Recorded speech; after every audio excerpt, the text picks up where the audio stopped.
The old Victorian house stood silhouetted against the bruised twilight sky, its gables like skeletal fingers reaching for the clouds.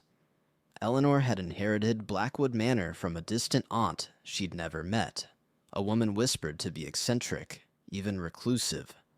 Dust motes danced in the infrequent shafts of light that pierced the gloom of the grand foyer, illuminating faded tapestries and portraits with unnervingly watchful eyes. On her first night, a strange chill settled over the house, one that had nothing to do with the draft seeping through the ornate, single-pane windows.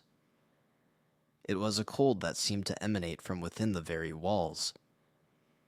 As she climbed the sweeping staircase, each creaking step echoed in the oppressive silence. In the master bedroom, a four-poster bed draped in heavy velvet seemed to loom in the center of the room. Sleep offered no respite.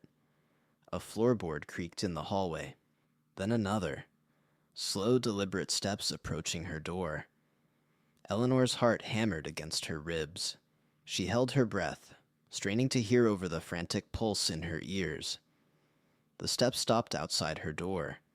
A long moment of silence stretched, taut and terrifying.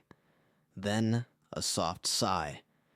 It was mournful, filled with an ancient sorrow that seemed to curl around her like the icy air.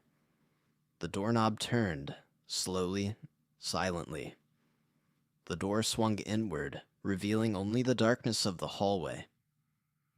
But the cold intensified, and the air grew heavy with the scent of wilting roses and something else.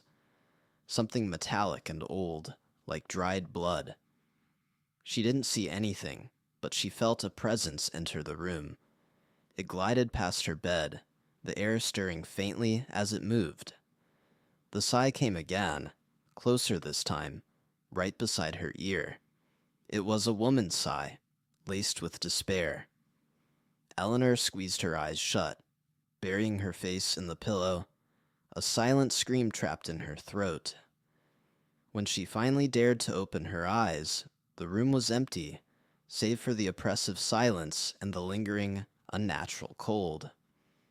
But on the antique vanity table, where there had been nothing before, lay a single, withered rose, its petals the color of dried blood. Eleanor knew then that she was not alone in Blackwood Manor. Her distant aunt had left her more than just a house. She had left her a silent, sorrowful guest.